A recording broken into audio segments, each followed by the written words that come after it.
Maybe it's time someone taught you some manners. Geronimo! Look out below! Here we have the video game version of Mr. T, Grunge. Grunge was created by Dr. Neocortex as a super weapon capable of mass destruction, and to destroy Crash once and for all. But he hasn't used him yet because he can't find a power source strong enough to bring him to life. That's when Cortex's superior, Uka Uka, suggests a group of 4 powerful masks called the Elementals, and thus Grunge was born. Throughout the wrath of Fortesque, you fight Grunge 4 times in the entire game, each one with a different elemental. Then there's the final battle with Grunge, which is my favorite final boss of the series, where Grunge tries to kill Crash with the help of all 4 elemental masks.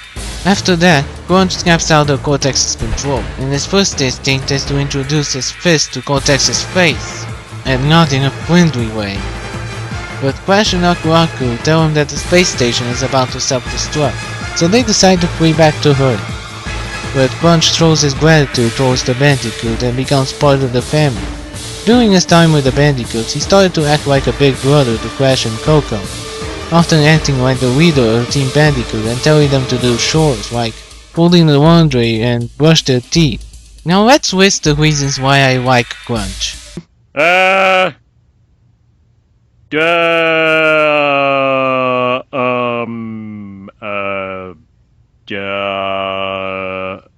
Did I say Yes people, it's another Nidoking case, but trust me, this is the last one on this list, I promise.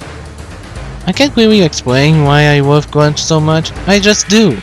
Well, one thing I love about him is his original voice, provided by my favorite voice actor, Kevin Michael Richardson. Yeah, the water boy and I are gonna take you out.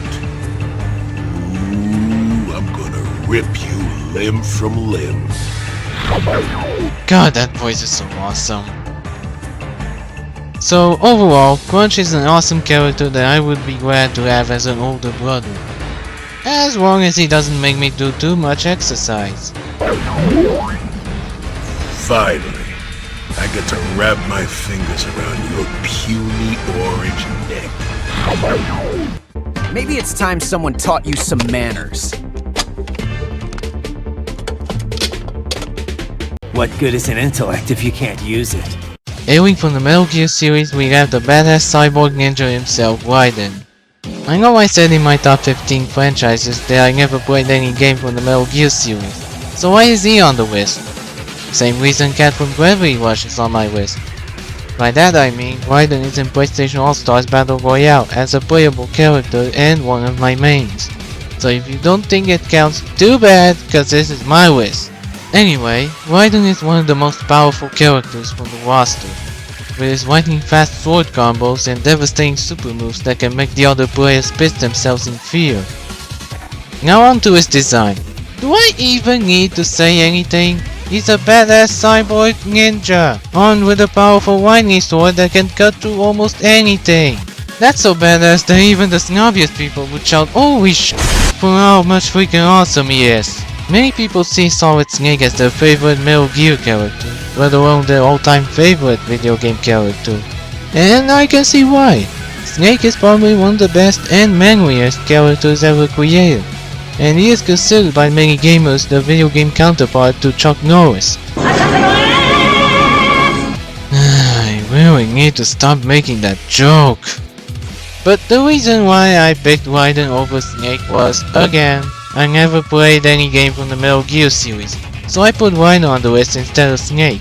So to wrap this segment up, Riden is a badass cyborg ninja that makes even the stupidest and most reckless of men run for their lives and regret their bravery. Oh, and he's also voiced by Quinton Quinn, who also voiced Axel from the Kingdom Hearts series and is the current voice of Silver the Hedgehog from the Sonic series. And that's a big plus to me.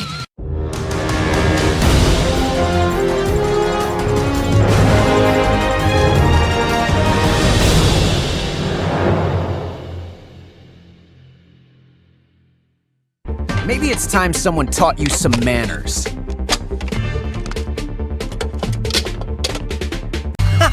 Come back when you finish witch school, okay? Oh yeah, Spyro is awesome. Why is he awesome? Because he's a purple dragon that can breathe fire, ice, water, electricity, and even bubbles. Fucking bubbles! His personality is very likable, being very courageous, headstrong, heroic, but also arrogant and cocky, which can lead to his downfall. He's also voiced by Tom Kenny, who's very famous for voicing many great characters not only in video games, but also in many cartoons. And that's all you need to know. Next segment. Maybe it's time someone taught you some manners. Whoa, whoa, whoa. Hold your horses, man. Oh hey Nick, enjoying the list so far? First off, yes, I'm enjoying the list so far. And second, aren't you forgetting something about Spyro? Let's see, I talked about how awesome he is, his design, his powers, his personality, and Tom Kenny. What more is there to say about him? Well, nothing much, except for his role in the Legend of Spyro trilogy. Oh yeah, I almost forgot about that. Mind helping me with this one? It would be my pleasure. Alright then. This incarnation of Spyro is actually pretty different from the classic Spyro, but in a good way, unlike that Skylanders version that I wish never existed. Anyway, let's start with his backstory. Like I said in my top 15 favorite video game characters, Spyro is the legendary purple dragon that was foretold to defeat the Dark Master, Malifaux, who is the first purple dragon and the most powerful being in the world. But then Malifaux's forces raided the Dragon Temple to destroy every single dragon egg in there to prevent Spyro's birth. Luckily, Ignitus, the Guardian of Fire, saved the egg with Spyro in it and sent it to live with a dragonfly couple, who happened to be Sparks' parents. And of course, both Spyro and Sparks grew up together like brothers, until a fateful day where Spyro finds out they can breathe fire, and after a talk with his adopted parents, he goes on a journey to find out more about his origins. He eventually meets Ignitus and learns all about his origins, that he is a legendary purple dragon able to master more than one element. These elements include fire, electricity, earth, and my favorite element, ice. He could also control time in the eternal night.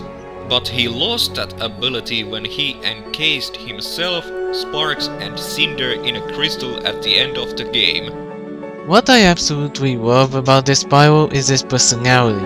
He's a very heroic and compassionate dragon who only cares about the safety of others and will do anything to save the people he loves.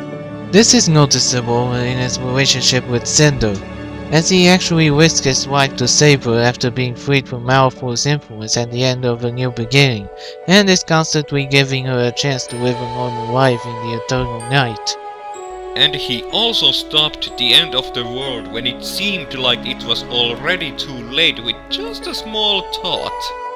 Now that's a really powerful dragon in my eyes. In short, Spyro is like a dragon version of Frodo Baggins from The Lord of the Rings, which is pretty strange since both characters were played by Elijah Wood. And this incarnation is definitely my favorite of the series. Thanks for the help, Nick. It was pretty fun having you around. No problem. By the way, before I leave, I wanna show you something. I love being purple! God damn it, I was gonna avoid that. I know!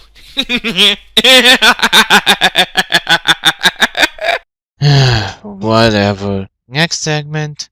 Maybe it's time someone taught you some manners. I'm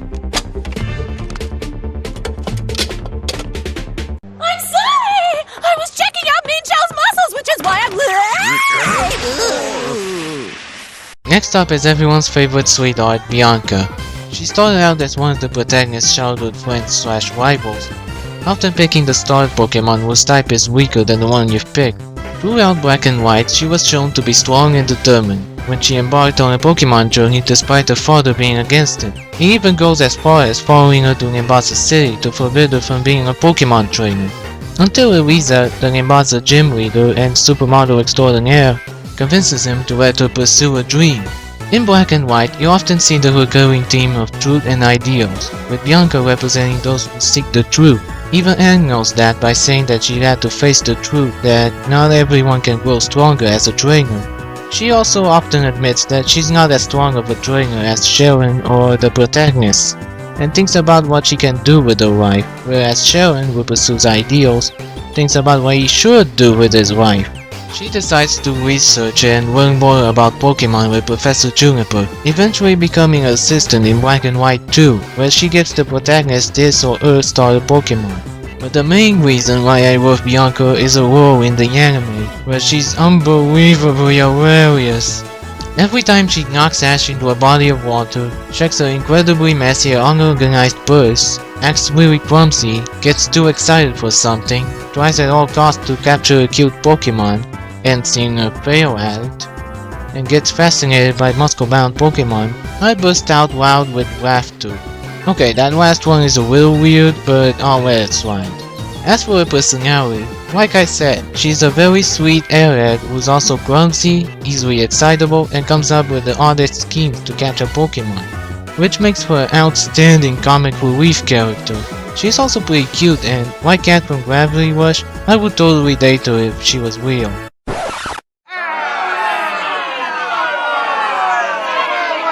Oh come on! I just had to!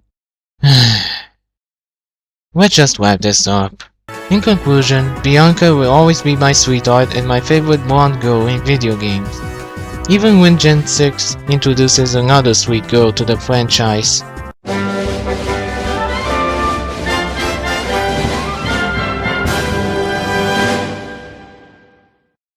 Maybe it's time someone taught you some manners. Normally I'm not into horror movies, TV shows, or video games. Unless it's The Walking Dead. That show's awesome, and so is the video game. But if there's one man that made horror movies enjoyable for me, it's Tim Burton. This guy is a freaking artist when it comes to making movies such as The Nightmare Before Christmas, The Corpse Bride, Batman, Batman Returns, Sleepy Hollow, Sweeney Todd the Demon Barber of Fleet Street, and many more. I bet you're wondering, what the hell does Tim Burton have to do with this list? Well, it just happens that the number 6 on this list is a character that should have been in a Tim Burton movie. It's the cowardly undead knight and the hero of Galamir, Sir Daniel Fortesque.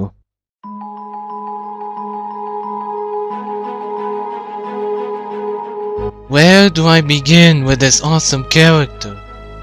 The second he showed his smile made a huge impression on me. That's how freaking awesome he is. Then there's his backstory. Sir Daniel was once a knight leading King Peregrine's army, a position he got from telling made-up stories about his adventures, to fight the evil Lord Zarok and his dark forces. People of Galamir told tales of how Sir Daniel got hit in the eye by an arrow whilst fighting Zarok and managed to kill him with his dying breath. But it was all a lie, as Sir Daniel was actually the first man killed during the battle against Lord Zarok, who has escaped near the end of it. Loser! Fast forward 100 years later, Zarok returned, turned the living into his mindless minions, and resurrected the dead, forming a new demonic army. This, however, would soon backfire on him, as his spell unintentionally brought Sir Daniel back from the dead, giving him a second chance to live up to his legendary status as the hero of Galamir, killing many demons and zombies along the way with a huge arsenal of weapons that would give Link some competition. One of the main reasons why I love Sir Daniel so much is the design of his skull. It looks so goofy and silly that you can't help but love it anyways. And he apparently has a very old dental health, worse than even Marina's. And when he was announced as a playable character in PlayStation All-Stars Battle Royale, I never felt joy like that before! It felt so good I just wanted to keep smiling forever! Sir Daniel, while not one of my mains, is still one of the best characters in the roster, being a slow but powerful and versatile fighter, with his arsenal of medieval weapons. Overall, Sir Daniel is one of my most nostalgic video game characters and an honorable knight worthy of the number 6 spot on the list. I know Nefilman already said this twice, but Tim Burton, if you're watching this, here's an idea for a great movie. Make a medieval movie! Please? Not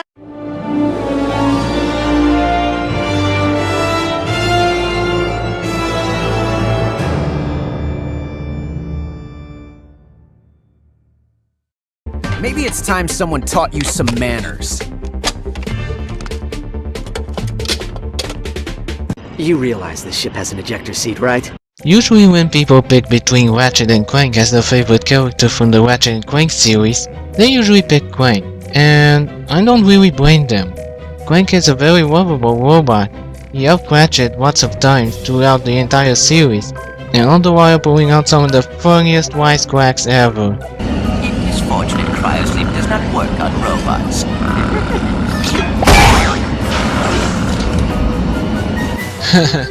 That was funny.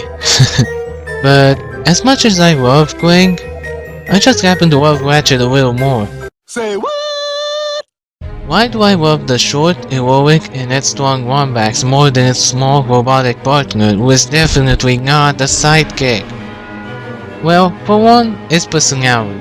Say what you will, but I find that Ratchet had the most character development out of all the characters in the series, even more so than Clank, since he started out as a very unlikable, arrogant, selfish, and self-absorbed character throughout the first game. But as the series went on, Ratchet became more serious, more selfless, more likable, more intelligent, more humble, and more compassionate.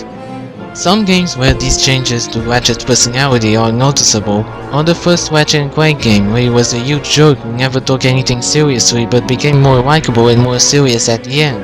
Ratchet Gladiator, where he was willing to sacrifice himself to save every other captured hero in Death Watch. And the Ratchet and Clank Future trilogy, where the whole story focused on Ratchet's origins. Why is he the last of his kind? What happened to all the other Wombaxes? And what would he do if he had the chance to be with them? These are qualities that make Ratchet such a deep and interesting character. And I love a character like that. Another reason that seals Ratchet into the number 5 spot is his massive arsenal of weapons. Jesus Christ! Is there any weapon that Ratchet can handle? These weapons include his trademark Omni-Wrench, rifles, rocket launchers, blasters, bombs, whips, grenades, robot drones, and even some ridiculous ones, like a weapon that can turn enemies into sheep, a glove that dispatches a group of little explosive robots, an alien frog thing that can unleash explosive birds, a vacuum cleaner that sucks enemies and shoots them like fireballs, a multi-missile launcher with the power of a nuclear bomb, and many more. Master Chief, eat your heart out. Overall, Ratchet is one of the best heroes in the universe, being compassionate, humble, and selfless to those in need, while having his own sense of humor that makes him, in my opinion, slightly better than Clank. Better end this segment before the Clank fanboys start raging at me.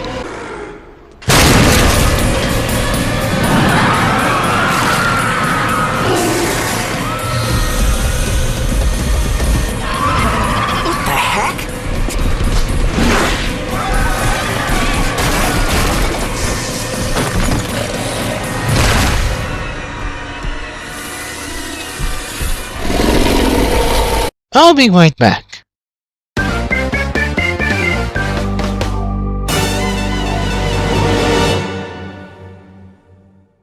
Maybe it's time someone taught you some manners.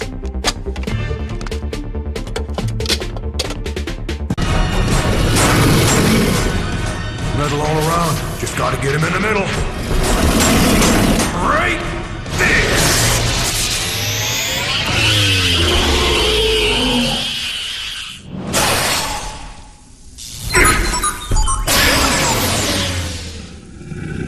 Sorry about that, guys. Some Clank fanboys tried to kill me, but I'm totally fine and that's what matters. So, who's next? The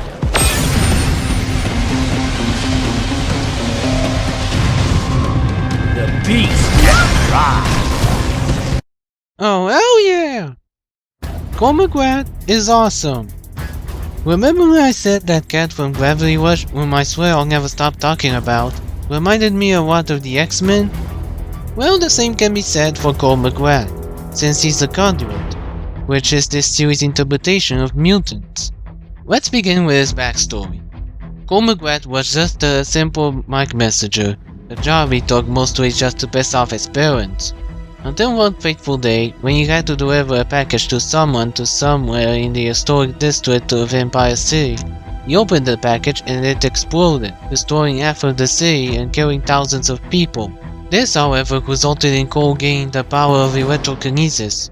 While electrokinesis is cool and all, Cole takes it to a whole new level, as he can charge his arms with electricity to take down any human in one hit, absorb electricity to speed up his healing factor, reading a dead person's thoughts through neuroelectric energy, and many more. In addition to his electric powers, he can also use ice powers, which is associated with good karma, or fire powers, which is associated with evil karma. Speaking of good karma and evil karma, based on your choices, Cole can either be a selfless, compassionate hero by protecting the innocents and killing the bad guys, or an evil power-hungry villain by causing nothing but chaos and destruction. In my opinion, I loved good Cole more than evil Cole, because while evil Cole has the coolest powers and it's insanely fun to destroy everything in his path, I didn't like his ending in Infamous 2 where he kills his best friend Zeke and takes over the world along with the other conduits. Unlike Gold Cole's ending where he sacrifices himself and takes all conduits with him to save mankind despite their blind hatred towards him and never being recognized as a hero to them. I think Zeke said it best. Sometimes I hear folks talking about conduits and humans like they're totally different. That's bullshit. Because there ain't nobody with more humanity than Cole McGrath. And he also appears in PlayStation All-Stars Battle Royale as both Good Cole and Evil Cole, who play a little similar to one another, but are still very different from each other. There's a lot more to talk about Cole, but that would take forever, so to conclude this segment, Cole McGrath is the most awesome mutant superhero in video game history, and will never ever be forgotten for his heroics. We'll all miss you, Cole.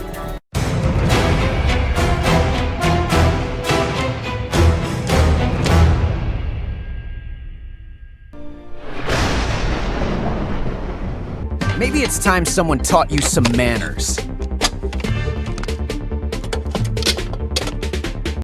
Let's go topside and see what kind of trouble we can get into. This was a tough decision between both Jack and Daxter, and while Daxter is the funniest video game character not only in the Jack and Daxter series, but the entire video game history, I just love Jack a little more. Why? Well, let's start with his personality. In the first game, Jack is portrayed as brave and curious, throwing himself into dangerous situations, but also had a kind and heroic heart and was always willing to help anyone in need. Oh, and he was also a mute, like so many other silent protagonists. But then in Jack 2, Jack gets captured by Baron Praxis and gets injected with massive amounts of Dark Kiko into his body for 2 years straight. This changed him from a kind-hearted and brave hero into an angry, reckless and vengeful guy who loves guns and killing metalheads. But he still retains his heroic personality, as shown when he saves his younger self from the leader of the metalheads, Core, who was disguised as an old man throughout most of the game to sabotage Haven City's defenses. Don't ask. Later in Jack 3, he becomes less angry and more mature when the precursors give him light eco powers to balance the Dark Eco in his body. And the death of his father, Deimos, which gets the award for saddest video game moment ever, soon we help develop Jack as a very mature character. In Jack X and the Lost Frontier, Jack has a more relaxed, cheerful and carefree attitude, although still retaining some of his anger issues. Another thing I like about Jack is his signature weapon, the Morph Gun, which can morph into a huge variety of mods, each more destructive and deadlier than the last. That and his Dark Jack and White Jack forms are worlds of fun to play as. I remember the times when I used Dark Jack to kill every Crimson God I could find just for fun. Anyway, Jack is also a playable character in PlayStation All-Stars Battle Royale, where he's my all-time main, with his many weapon mods, deadly combos, and awesome super moves. I've kicked a lot of ass with Jack. Don't believe me? Come face me, my username is in my channel. So do your best, I dare you, I double dare. Okay, I'm getting off topic. So overall, Jack is one of the most badass video game characters ever, and I want to see more of his badassery in Jack 4. If they ever plan on making that damn game.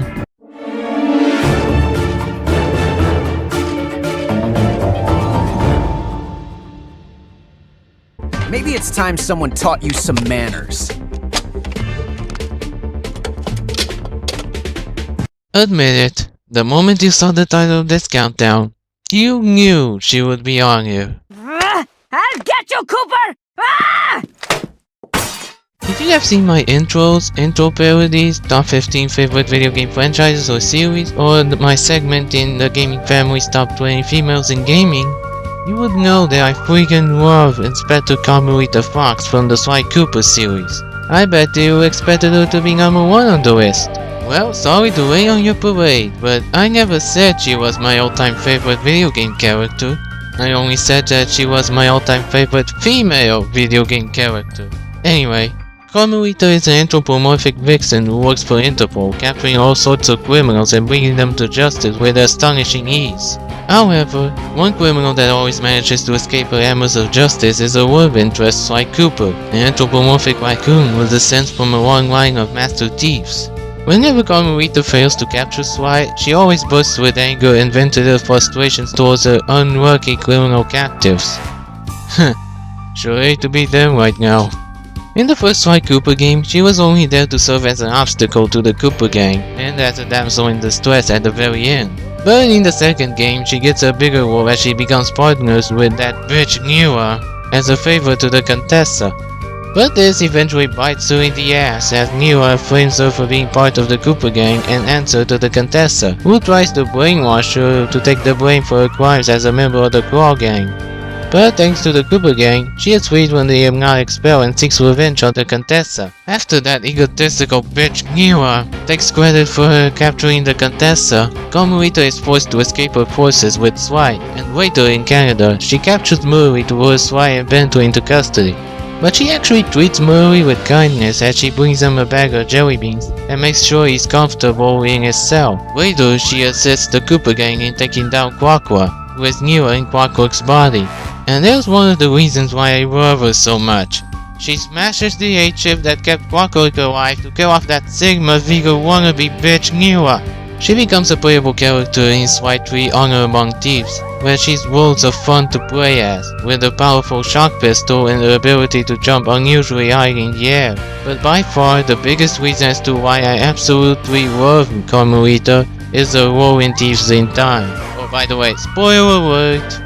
Basically, she's in a relationship with Sly, who has faked amnesia to be with her after the events of the third game. But she finds out about it when he returns to his thieving habits and, needless to say, she gets pissed. She then gets captured by the game's main antagonist, Will Paradox, and gets thrown into the Wild West, where she is rescued by Sly's cowboy ancestor, Tennessee Kid Cooper.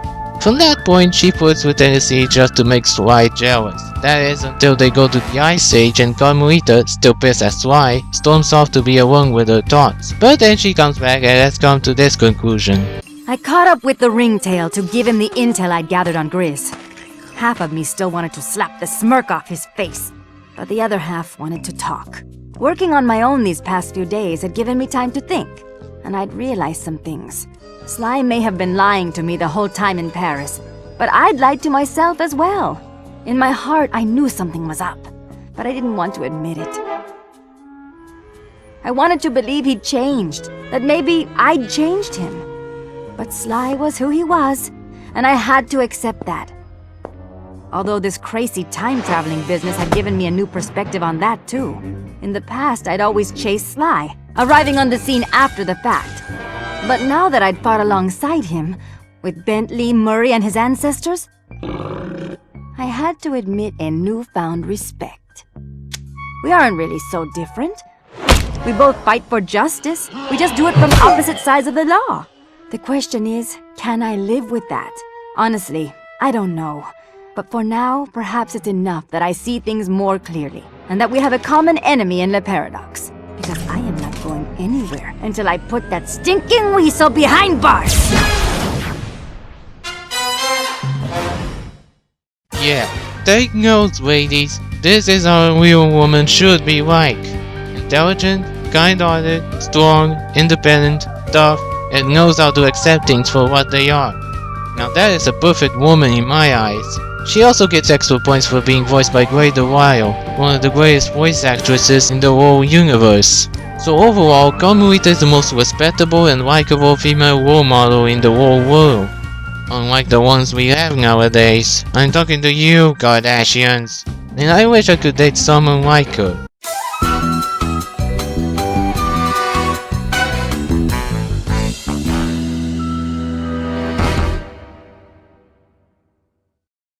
So you might be wondering, if Carmelita is not number 1, then who is? Well, let's find out. But first, some honorable mentions.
Say, you want to step on it? I'm getting hungry. Buckle up, buddy.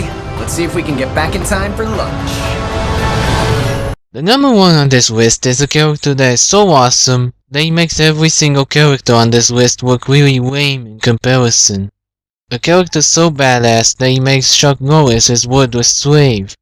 A character with a very tragic backstory and character development going off the charts. This character is none other than the greatest anti-hero in all media.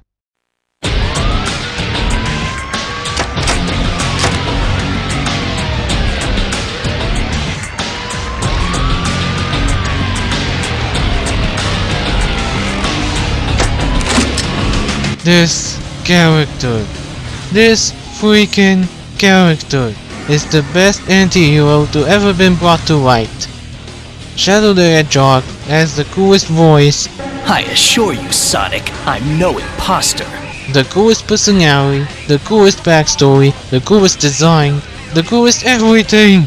He has awesome guns, awesome vehicles, and most of all, awesome chaos power. What more do you need to make an awesome character? Kids! Kids! Ah! It's so awesome! I want it! Boy. Okay. I really need to keep my fanboyism to a minimum from now on. Anyway, let's take this slowly and see the actual reasons as to why Shadow is my personal favorite video game character. First, the backstory. Shadow was created by Professor Gerald Robotnik as the ultimate life form, a first step towards achieving the goal of immortality, and to cure his terminally ill granddaughter, Maria. But the government deemed him a threat to mankind, so they sent GUN to destroy the research, shut down the Ark, and kill Maria in the process. But not before sending Shadow to Earth, so they would never find him. 50 years later, Gerald's grandson, Dr. Eggman, released Shadow from his suspended animation in hopes of using him to conquer the world. But in reality, Shadow used him to destroy her to avenge Maria's death. However, Shadow had a change of heart when he remembered that Maria's true wish was for him to bring hope to mankind and give them a chance to be happy, and help Sonic stop the Ark from destroying the Earth and falls to his apparent death. After this, he was found in a stasis tube by Rouge the Bat, and suffers from amnesia, as the only things he can remember are his name and Maria's death. Usually when some characters have great power, they start showing off their power and act arrogant about it. Shadow, on the other hand, does not do any of those things. Although he is very much aware of how powerful he is and how people can manipulate him and use his powers for their own selfish purposes, which is another reason why I love him so much. But what I really love about Shadow is his personality. He's essentially a tortured soul since he refuses to establish a true friendship with others because he's afraid of losing them the same way he lost Maria. But the downside is, due to his amnesia, he broods about his past. But unlike other unbearable broody characters, he's actually done right, as you can actually feel what he's going through, as he was someone he deeply cared about and that just haunts him for 50 years. Nowhere is this more apparent than in my favorite game from the Sonic series, Shadow the Hedgehog. What? Uh-oh. Guess it's a good time as any. Okay, now I'm ready. As I was saying, Shadow the Hedgehog is my favorite Sonic game. Yes, it has massive flaws, but I still love it nonetheless. Why? Because of Shadow himself. That's why. The whole game is about Shadow searching for information about his past, and at the end, after defeating the main villain of the game, Black Doom, he saves the Earth once again, but this time by himself. And then what does he do? After learning the truth about his past, he leaves the past behind him to start a new life. Now that is how a broody amnesiac character should be done. God damn it! Why did you have to go to recharge mode? Anyway, in Sonic 06, it is shown once again that Shadow has a very strong will, as no matter how Mephiles the Dark tries to convince him that his past will come back to bite him in the ass in the future, that the whole world is gonna turn on him sooner or later, he will always fight on. Want proof? This scene should be enough to prove it. It's futile. The world will betray you. Why fight at all? Why risk your life for those who will persecute you later? If the world chooses to become my enemy, I will fight like I always have.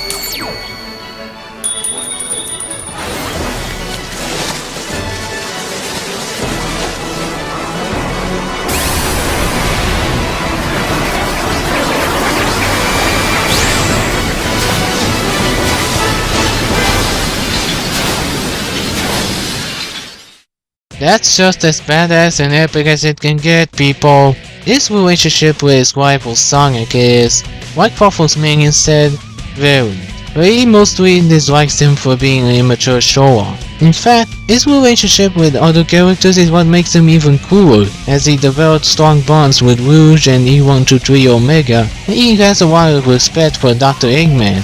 It takes a really great character, let alone a once broody anti-hero with amnesia, to have all of these amazing qualities, and Shadow didn't just pass the qualifications, he surpassed them with flying colors. So overall, Shadow has the best design, having a perfect combination of black and red, not to mention those awesome overshoes, the best personality, and the best backstory out of every single character, not only in the Sonic series, but in video game history. Shadow, I will never ever forget you, and you'll always be in my heart. I'm the Omni-Slayer, and Shadow the Hedgehog is the best anti-hero not only in video games, but in all media.